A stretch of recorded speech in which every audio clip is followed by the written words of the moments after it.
Estoy grabando. Entonces, hoy día vamos a ver lo que se conoce como algoritmo de simplex dual. No sé si a ustedes les ha pasado a veces que escogen mal una base, en el sentido que no cumple la segunda condición. Acuérdense que para tener una base factible necesitamos dos cosas. Primero, que la submatriz B sea invertible, y segundo, que B a la menos 1B sea mayor o igual a 0. Entonces, déjenme motivar toda esta parte con el tema de dualidad. Consideremos la pareja primal dual que aparece acá, donde el problema P es el problema de minimización en la forma estándar, el cual nosotros sabemos resolver con simplex. Entonces, minimizar se traspuesto X, sujeto a que A por X es igual a B y X es mayor o igual a 0. Nosotros demostramos en clases que el problema dual correspondiente está dado por este problema sin restricción de signo, ya que eso es consecuencia de la restricción de igualdad en el primal. Entonces el dual es simplemente maximizar B traspuesto I, sujeto a que A traspuesto I es menor o igual a C.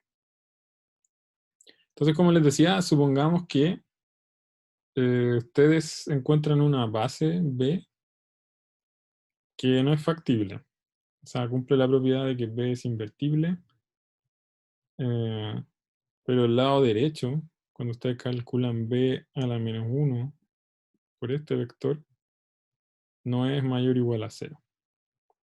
¿Ya? Entonces, supongamos que encontramos una base tal que los costos reducidos son positivos. O sea, en principio íbamos bien, pero cuando completamos la parte derecha del cuadro, obtenemos algo negativo. ¿A alguien le pasó mientras estaban iterando? A veces también uno itera mal y aparecen cosas negativas en el lado derecho, ¿no? No, No, bueno. La idea acá es que en verdad, si ocurre algo así, o si ustedes prueban con una base que les tinca que puede ser darle la solución del problema, y ocurre esto de que el lado derecho no es mayor o igual a 0, entonces no están tan perdidos, ¿ya? La idea es que, bueno, la siguiente. La idea es que ustedes están haciendo las iteraciones de simplex, están iterando la tabla. Esta es la estructura que tiene la tabla, que ya la conocen. Los elementos de la base van a tener en esta matriz de restricciones modificada, los elementos que están asociados a la submatriz de la identidad van a tener costo reducido igual a 0. Y el resto, los que pertenecen a los elementos que están fuera de la base, ¿cierto? Y tienen estas restricciones que estamos llamando n barra, van a tener los costos reducidos que se calculan con la fórmula que ustedes conocen, ¿ya? Acá en el lado derecho, el vector modificado, b barra, es simplemente la inversa de la base por el lado derecho original. Y acá la idea es que este vector no es mayor o igual a 0. Así que lo que ocurre es que están parados en un punto extremo, pero no del poliedro que a ustedes les interesa, porque este punto ni siquiera es factible. Si ustedes ocupan el teorema de representación de puntos extremos, nos dice que todo punto extremo del poliedro se escribe como b a la menos 1 por el lado derecho, coma 0.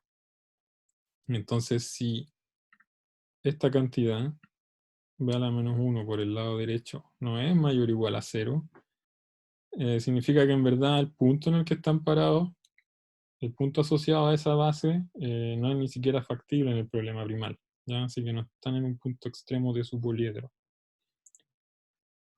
Ahora, lo que ocurre es que si sus costos reducidos son mayores o iguales a cero, en verdad lo que están haciendo es que se están parando en un punto que no es factible en su problema primal, pero sí es factible en el problema dual.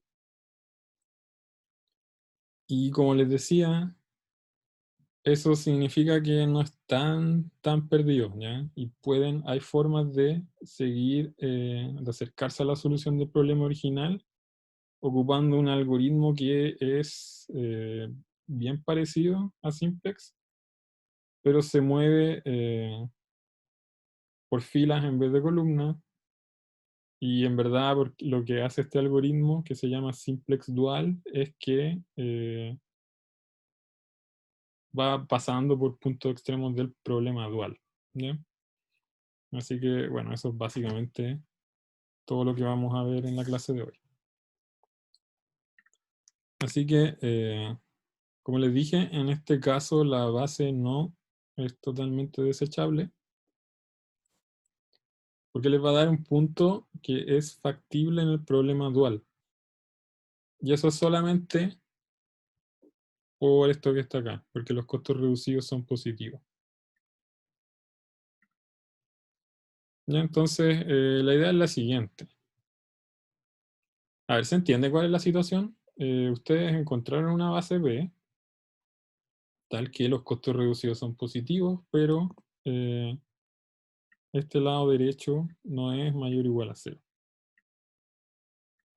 ¿Ya? Entonces, lo que les estoy diciendo es que bajo esta circunstancia, ustedes están parados en un punto factible del problema dual. ¿Ya? En efecto, el punto factible del dual va a venir siendo este vector que nosotros llamamos pi. ¿Ya? Si ustedes definen pi como la inversa de su base traspuesta por el vector de costos C sub b, fíjense que esto, bueno, por definición, les da la condición que b traspuesto por pi es igual al vector de costo de los elementos de la base. La segunda condición de que los costos reducidos son mayores o iguales a 0 implica ahora que la matriz n traspuesto por pi es menor o igual a los costos de los elementos que están fuera de la base. Lo que quiere decir que si juntan estas dos igualdades y lo escriben como una desigualdad por bloque, van a tener que la matriz A traspuesto por pi es menor o igual a el vector C. ¿Ya? Porque en la primera parte van a tener que B traspuesto pi es igual a C sub B, o sea, van a tener una igualdad. Y en la segunda van a tener que N traspuesto pi es menor o igual a C sub N. ¿Ya? O sea, mirándolo solamente como una ecuación en Rn, van a tener una desigualdad vectorial. Si se fijan, o si se acuerdan, para este caso, para el dual de un problema que está escrito en forma canónica, la única restricción en el problema dual es lo que acabamos de chequear. ¿Ya? O sea, les repito, si ustedes encuentran una base para la cual los costos reducidos son mayores o iguales a 0, lo que están encontrando en el fondo es un punto que es factible en el problema dual. Y ese punto está dado por esta expresión. ¿Ya? Este vector pi, definido como aparece acá, satisface la única restricción de factibilidad para el problema dual.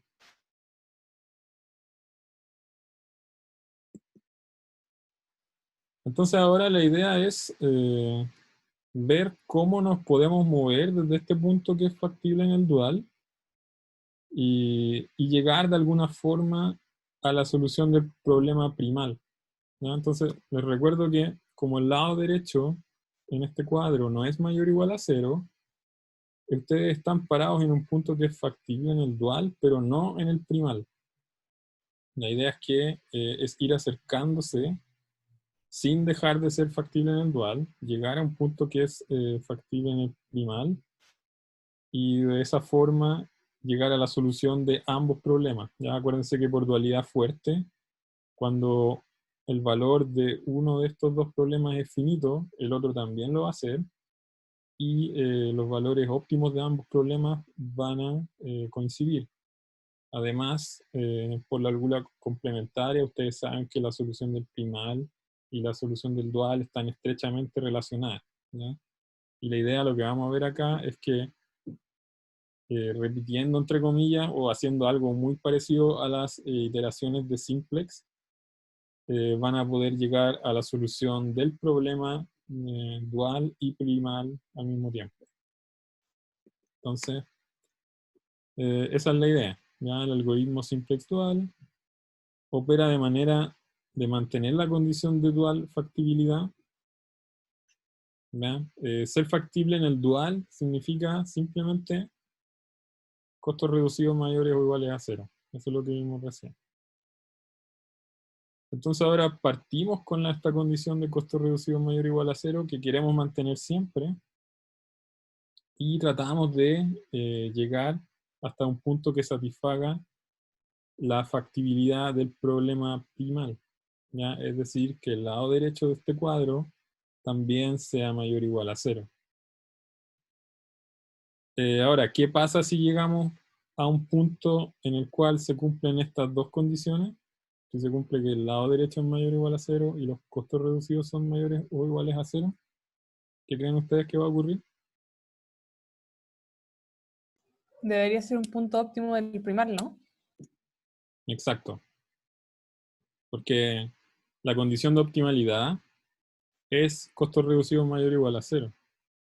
¿Ya? Aquí en verdad el truco es que tenemos puntos que satisfacen la condición de optimalidad, pero que no son factibles. Entonces, en el primer momento en que tengamos un punto factible que siga satisfaciendo la condición de optimalidad, vamos a tener la solución del problema. ¿Ya? Muy bien. Entonces, bueno, a continuación veamos cuál es el llamado algoritmo simplex dual.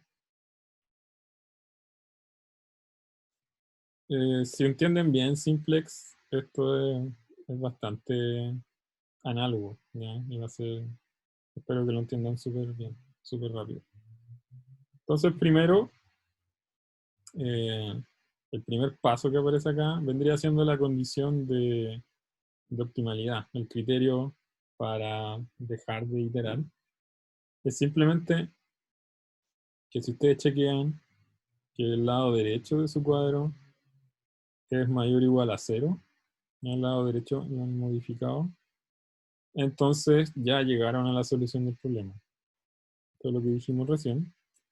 Entonces la solución del curso es óptima porque el punto extremo que está asociado a la base, que siempre está dado por la inversa de b por el lado derecho, en verdad es factible. ¿Ya? La solución de su problema va a ser b a la menos 1b, 0, y también la solución del problema dual va a ser la inversa de b traspuesto por los costos c sub b. ¿Ya? Esta es la pareja de puntos que ustedes están, por las cuales ustedes se van a estar moviendo en las iteraciones de simplex dual, y cuando ocurra la factibilidad de ambos, entonces inmediatamente esa pareja de puntos les va a dar la solución de ambos problemas. ¿Ya? O sea, bajo este criterio, x barra dado por esto y pi barra dado por esto van a ser cada uno solución de su problema respectivo. ¿Ya? Ahora, si esto no ocurre, hay que empezar a iterar.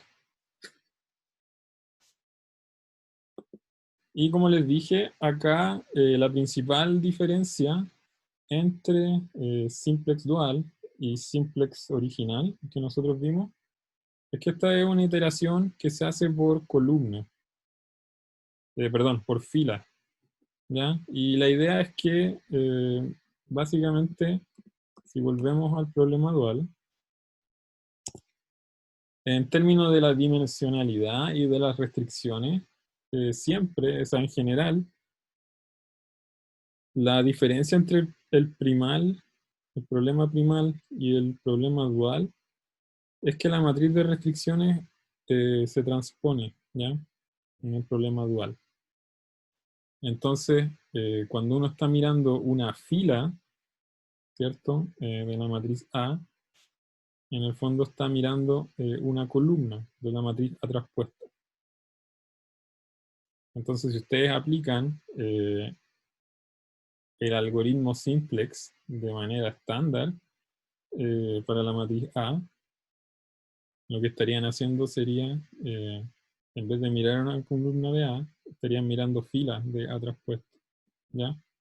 Así que en este caso, como la matriz de restricciones aparece traspuesta en el problema D, hay que hacer todo al revés, entre comillas, y recordar, bueno, las mismas reglas de antes, pero hacer todo traspuesto.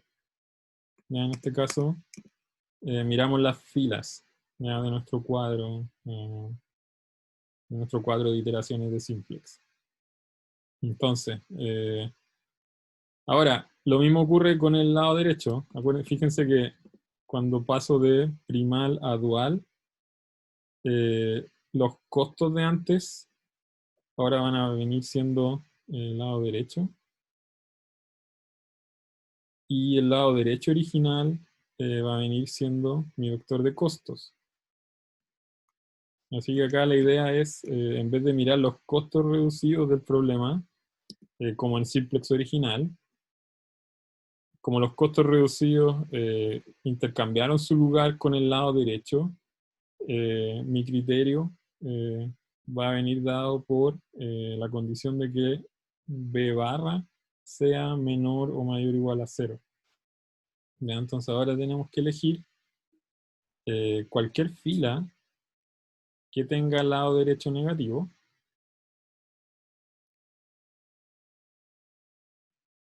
Esa vendría siendo la fila del pivote, y para la columna vamos a ocupar, siempre y cuando el problema sea no acotado, vamos a ocupar el mismo criterio de los cocientes, ¿ya? Si se acuerdan, en simplex original, cuando yo tengo toda una columna con valores menores o iguales a 0, el problema es no acotado. En este caso, como estamos en el dual, como está todo traspuesto, si ustedes identifican una fila, ¿ya? Esto acá quiere decir que hay una fila entera donde la coeficientes del cuadro son mayores o iguales a 0. Entonces este problema dual va a ser no acotado. ¿Ya? Eso quiere decir que ustedes pueden hacer el valor de B traspuesto por I tan grande como ustedes quieran. Pueden agrandar los valores de los vectores de forma indefinida porque no hay nada que los frene, ¿ya? No hay nada que los frene y siempre pueden siempre pueden satisfacer la condición de factibilidad que ha traspuesto por I es menor o igual a C, y de crecer, hacer crecer esto tanto como ustedes quieran.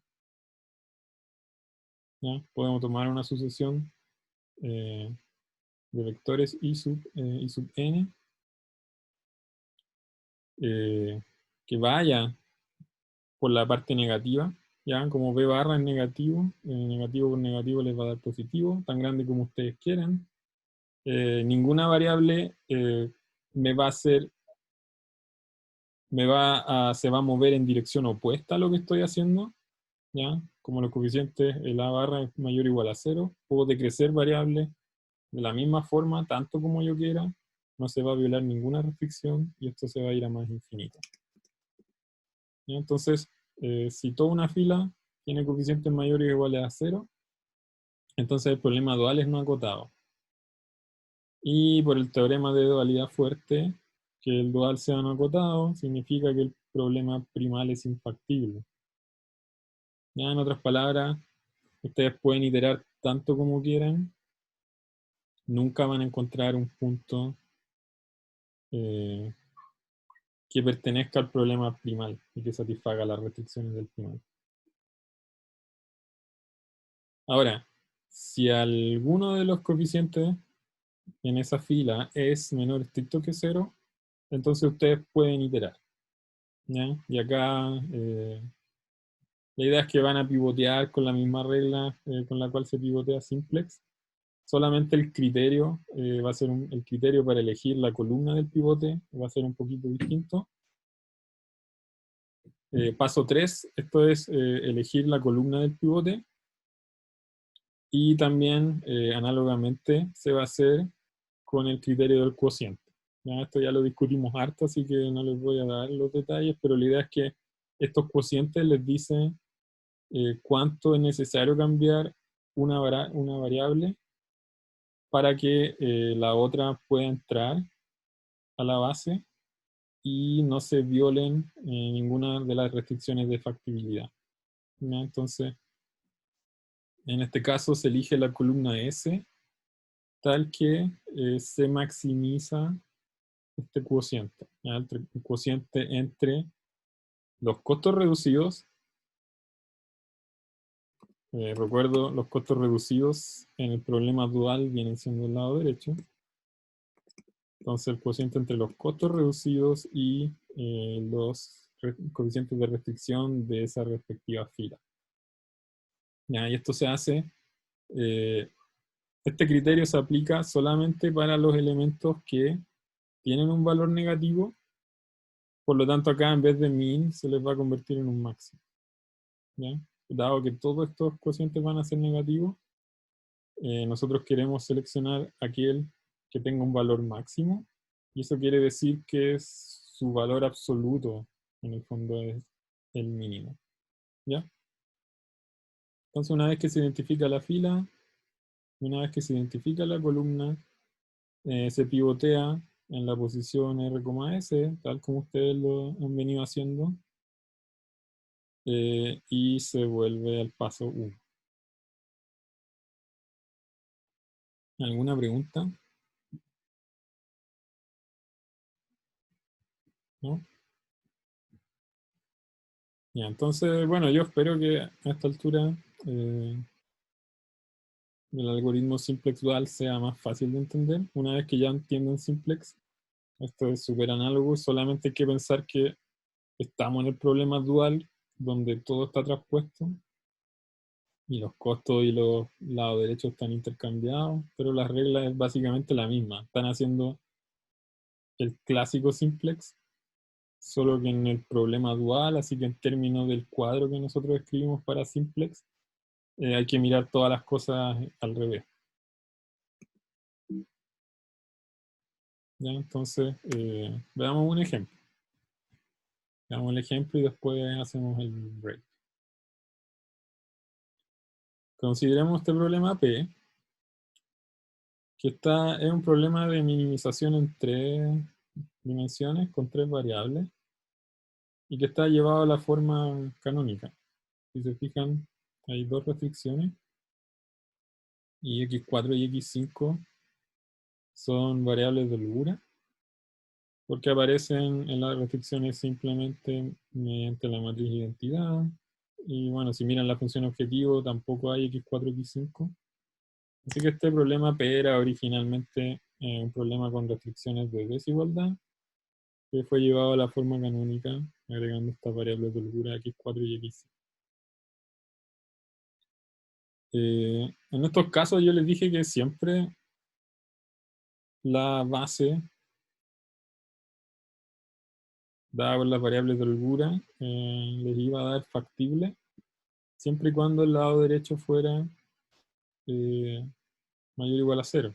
Ya aquí tenemos un ejemplo en que tomar como base las variables de holgura no les va a dar un punto factible del problema, porque, bueno, por alguna razón que desconocemos, acá no hemos hablado del modelo, pero por alguna razón el lado derecho es menor que 0. Entonces, bueno, veamos qué pasa. Ya no estamos tan perdidos porque los costos reducidos cuando uno toma como base la identidad no cambian. Así que acá mirando la función objetivo, sabemos de inmediato que los costos reducidos asociados a la base x4, x5 van a ser mayores o iguales a 0 y por lo tanto vamos a estar parados en un punto que es factible en el problema dual. Ya, así que veamos qué pasa. Tomemos como base que es 4x5, por lo tanto da la menos 1 en la identidad, y el cuadro inicial de simplex queda, bueno, lo que les dije recién. Los costos reducidos van a ser exactamente los costos originales. El lado derecho tampoco va a cambiar. B a la menos 1 es la identidad, así que B a la menos 1 por el lado derecho va a ser el lado derecho. Acá ponemos las variables que están en la base, van con la identidad. Las restricciones tampoco van a cambiar, porque no es necesario hacer nada para despejar x4 y x5 en función de las otras variables.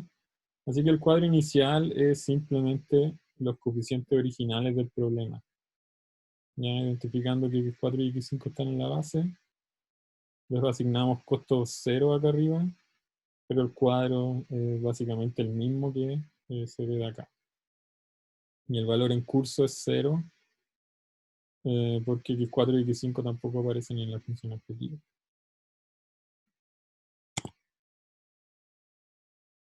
¿Se entiende este cuadro? Sí, una duda, profe, ¿qué era SA, que está al lado de la primera restricción? Ah, esto, sujeto a. Minimizar esta función objetivo, sujeto a estas restricciones.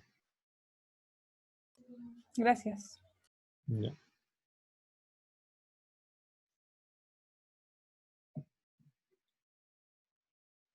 Es notación nomás, a veces gente no lo pone y no cambia nada. ¿Ya? Entonces, tenemos este cuadro. Resolvamos el problema con simplex dual. Entonces, paso 1,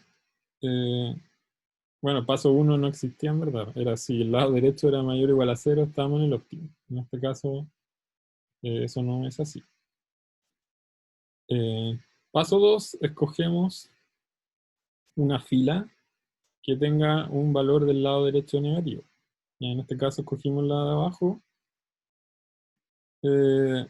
Acá da lo mismo, pero por alguna razón, al igual que en el caso de los costos reducidos, se tiende a escoger el número que es más negativo. ¿Ya? Pero en verdad da lo mismo. Pero bueno, elijamos la segunda fila porque el coeficiente es menos 4. Paso 2 del algoritmo era que si todos los números de esta fila son mayores que 0, mayores o iguales a 0, entonces el problema es no acotado. Y aquí podemos ver que hay valores negativos, así que ese no es el caso. Podemos iterar. Y bueno, finalmente, para elegir la columna del pivote, lo que uno tiene que comparar son los cocientes entre los costos y los coeficientes de la fila que estamos considerando. Y este cociente es solamente para los coeficientes negativos. O sea, tenemos que hacer una comparación para estos dos elementos. Tenemos que comparar 2 partido en menos 2 y 4 partido en menos 3. Ya, eso es lo que acá está la regla. Hacemos el máximo entre el costo reducido y el valor de la restricción. Y esa comparación la hacemos solamente cuando los coeficientes de la restricción es menos estricto que 0. Ya, entonces, como les dije, estos dos cocientes van a ser negativos. Quiero escoger el negativo más grande. Eso quiere decir el que tiene valor absoluto más chico. ¿Ya? Entonces, entre menos 1 y menos 4 tercios, me quedo con menos 1. Y por lo tanto, el pivote va a ser este término que está encerrado acá. ¿Se entiende? ¿Alguna pregunta? Ya, entonces... No por bueno, ahora, profe. ya, súper. Y ahí de aquí para adelante ya es lo mismo. Aquí no voy a entrar en detalles, pero después de una iteración, lo que se busca es exactamente lo mismo, dejar esta fila convertida en 0, 0, 1. Ya para que la variable x1 entre a la base. Entonces, después de la primera iteración, en la que x1 entra a la base y x5 sale, la nueva tabla es la que aparece acá. Todavía hay un lado derecho negativo, para el cual esta fila no es completamente mayor o igual a 0, así que podemos iterar. En este caso hay un único coeficiente que entra en esta comparación de los cocientes. Hay un único elemento... Ah, no, perdón, hay dos. Ya olviden lo que dije. Así que hay que hacerlo con la comparación de los cocientes. Aquí va a ganar la fila, la columna x2. Así que x2 entra a la base y sale x4. Y la nueva tabla, y que va a ser la definitiva, es esta que está acá. ¿Ya? Una vez que ustedes hacen la segunda iteración de simplex dual, si se fijan, obtienen un lado derecho que es mayor o igual a 0. Sus costos reducidos nunca dejaron de ser mayores o iguales a 0. Fíjense que en todas las iteraciones los costos reducidos fueron mayores o iguales a 0. Porque esa es la condición que se respeta en el problema dual donde todo está traspuesto. ¿Ya? Así que esto sigue siendo mayor o igual a 0. Ahora por fin encontraron un punto donde el lado derecho es positivo. Encontraron un punto que es una pareja de puntos que es factible en el primal y en el dual. ¿Ya? Así que por lo tanto llegaron a la solución del problema. 11 quintos, 2 quintos. Y el valor del problema es menos esto que está aquí, 28 quintos.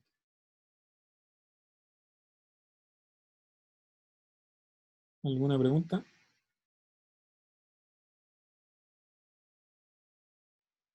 ¿No? Ya, dejemos hasta aquí y hagamos el break.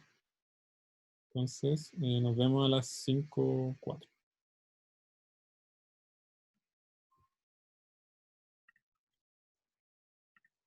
Ya, entonces ahora vamos a ver una aplicación de Simplex Dual que es bien interesante.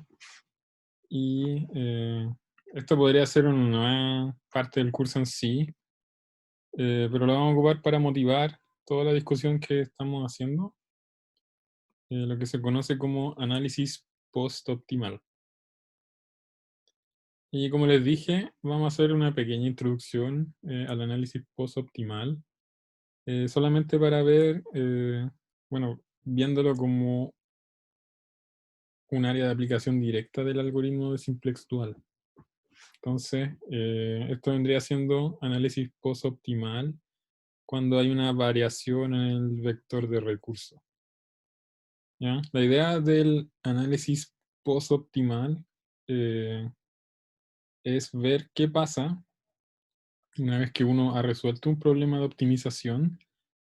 ¿Qué pasa si en verdad, qué pasa si uno modifica uno de los parámetros del problema un poco? ¿Ya? Hace un análisis de sensibilidad cambiando alguno de nuestros parámetros, en este caso A, la matriz A, el lado derecho B o el costo C. Si uno lo modifica un poco con respecto a la solución del problema original. ¿Ya? Si la solución que nosotros habíamos encontrado va a seguir siendo solución de este nuevo problema, entonces uno dice que el problema es sensible o estable, y si la solución cambia drásticamente cuando uno perturba el problema un poquito, entonces uno dice que el problema es inestable. Y bueno, aquí les voy a mencionar varias razones por las cuales algo así podría pasar, ¿ya? Especialmente en ingeniería o en modelamiento matemático. Pero déjenme darles la idea mejor primero y de ahí volvemos a esta discusión. Entonces, consideremos el siguiente problema de minimización. Que esto vendría siendo una maximización, ¿cierto? Porque todos los coeficientes del vector de costos son negativos.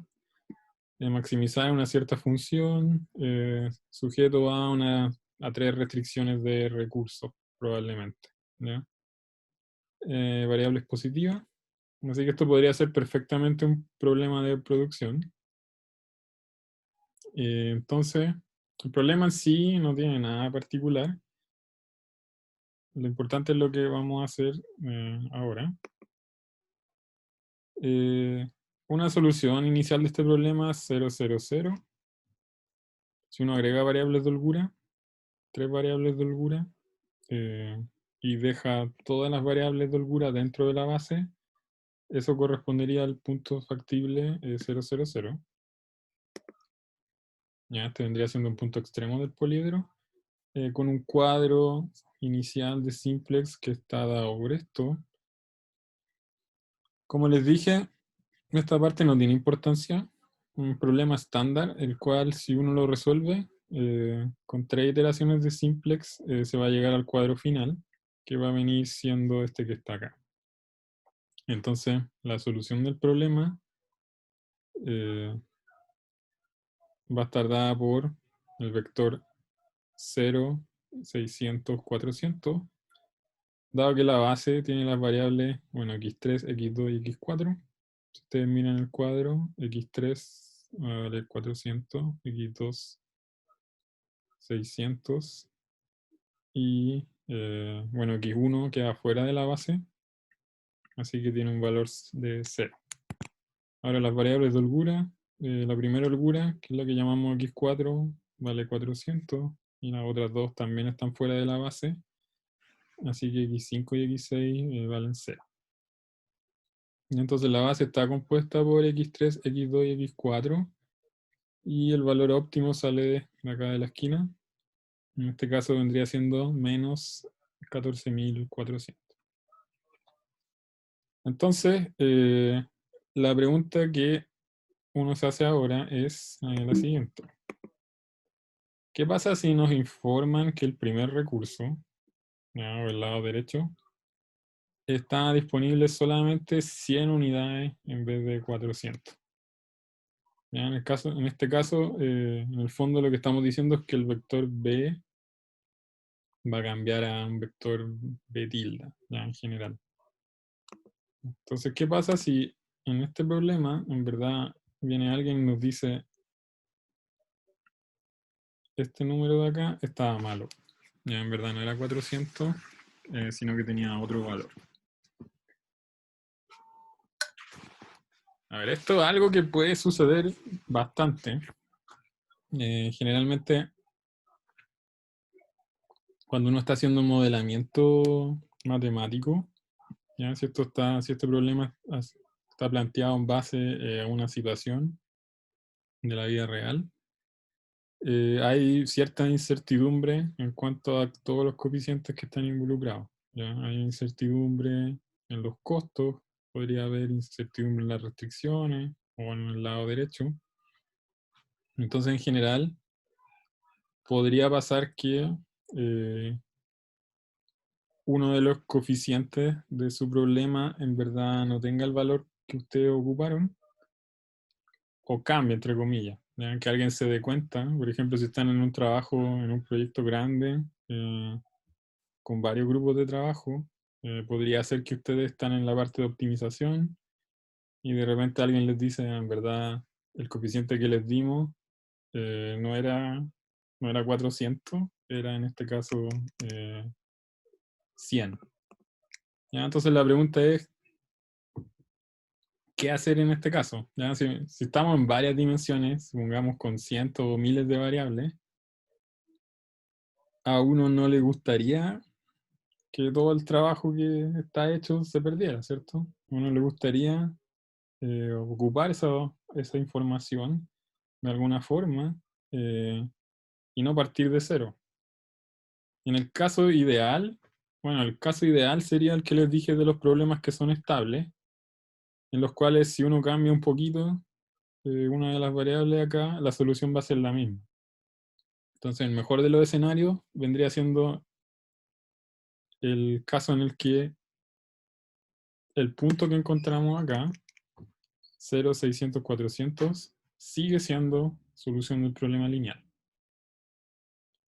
Y bueno, lo que queremos analizar ahora, lo que queremos estudiar es bajo qué condiciones esto puede ser así. Y en verdad, cómo poder detectar esto, chequear si es verdad o no de forma rápida. ¿Ya? Y en caso de que no sea cierto, en caso de que la solución de nuestro problema cambie, cómo llegar a esa solución partiendo de todo lo que ya tenemos hecho, ¿ya? Y no partir de cero de nuevo con el simplex. Entonces, bueno, en términos generales, la pregunta vendría siendo ¿qué pasa con la solución de un problema de optimización si es que el vector del lado derecho cambia? Ya pasa de ser b ahora a un cierto b tilde. Esa es la idea en general. Ya en nuestro ejemplo, fíjense que la base, nosotros dijimos que estaba asociada a las variables x3, x2, x4. ¿Ya? Así que la base, si miramos la matriz de restricciones, vendría siendo x2, x3, x4, vendría siendo esta matriz que está escrita acá. 0, 1, 1, 0, 1, 2 y 1, 0, 0 para la variable de holgura.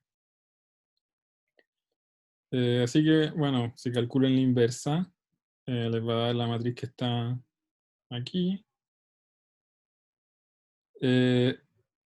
Si esta base, fíjense que los costos reducidos del problema no dependen del lado derecho, ¿ya? Entonces,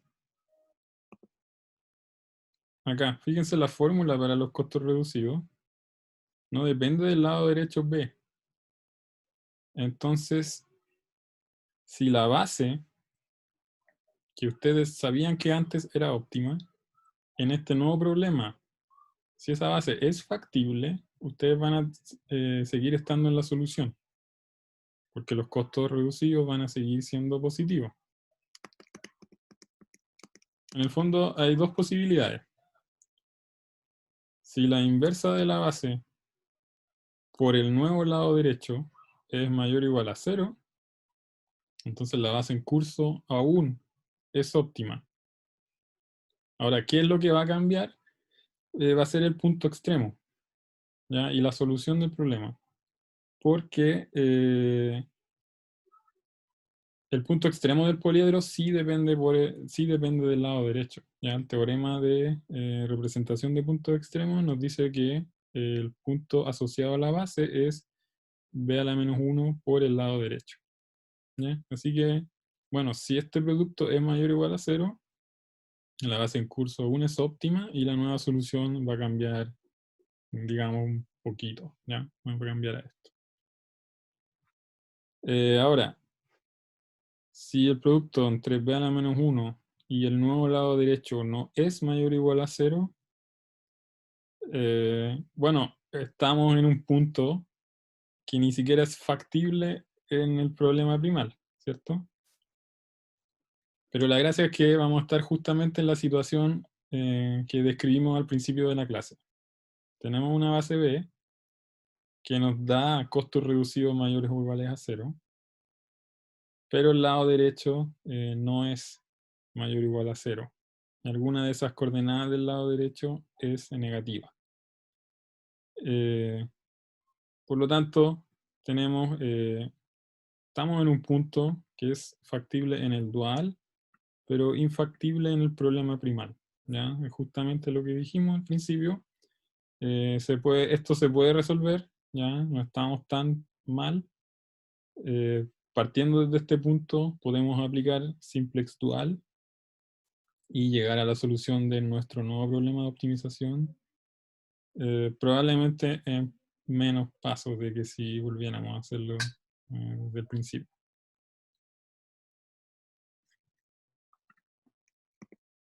Ya en nuestro ejemplo, veamos qué pasa. Lo que dijimos fue que el primer recurso está disponible solamente 100 unidades en vez de 400. Así que el vector b tilde vendría siendo el vector 100, déjenme escribirlo acá. Este vendría siendo 100,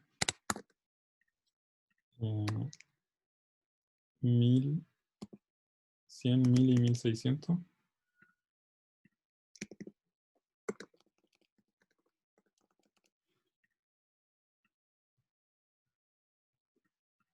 ¿Ya? Si ustedes multiplican la inversa de la base, la matriz que está acá abajo, por este nuevo vector lado derecho, les va a dar esto que está aquí, que es mayor o igual a 0. Así que estamos en el buen caso, donde la base sigue siendo óptima y no es necesario iterar.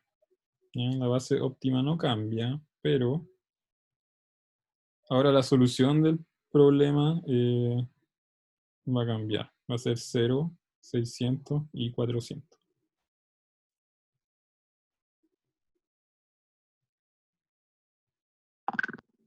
¿Ya? Y bueno, el valor óptimo, el nuevo valor óptimo lo pueden obtener simplemente multiplicando el vector de costos por la solución, en este caso menos 14.400.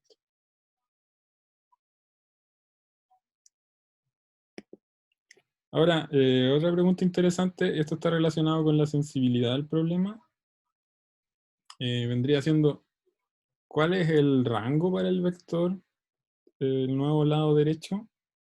De modo tal que la base óptima no cambie. ¿Ya? O sea, ¿cuál es el conjunto de todos los vectores lado derecho para los cuales la base que escribimos acá sigue siendo óptima? Bueno, en términos prácticos, si quieren, ¿cuánto me puedo equivocar en esta medición que hice del vector de recurso? O, a ver, también hay otra interpretación. Si ustedes, por ejemplo, trabajan en una empresa que hace optimización semana a semana o mes a mes, también puede estar la interpretación de que las condiciones pueden ir cambiando en el tiempo. ¿Ya? Desde un mes al otro puede que la empresa enfrente dificultades con menos recursos o que se expanda y tenga más recursos. Entonces, puede ser que su problema de optimización vaya cambiando semana a semana, pero ustedes ya saben, tienen información al respecto, tienen la solución de los problemas de optimización de las etapas anteriores. Ya, entonces, ahora la pregunta vendría siendo, ¿cuál es el conjunto de vectores B tilde, ya, de nuevos lados derechos, para los cuales la base va a seguir siendo la misma? Ya, la base B va a seguir siendo la solución del problema. Entonces, la condición es simplemente lo que dijimos delante, que lo que dijimos acá. Para que la base siga siendo óptima, lo único que tiene que ocurrir es que la inversa de B por el nuevo lado derecho sea mayor o igual a 0. ¿Ya? Y solamente porque los costos reducidos no dependen del lado derecho. Entonces, si ustedes escriben en este ejemplo la inversa de la base B por un vector lado derecho que es genérico, digamos B1 tilde, B2 tilde, B3 tilde, ustedes pueden obtener 3 desigualdades que necesita cumplir el vector lado derecho para que la base siga siendo óptima. ¿Ya? Ustedes necesitan que estas 3 expresiones sean mayores o iguales a 0. Así que se deduce que para que se cumpla la condición de optimalidad se debe tener, en este ejemplo, B1 tilde mayor o igual a 0, B2 tilde menor o igual a B3 tilde, y por último B3 tilde menor o igual a 2 B2 tilde.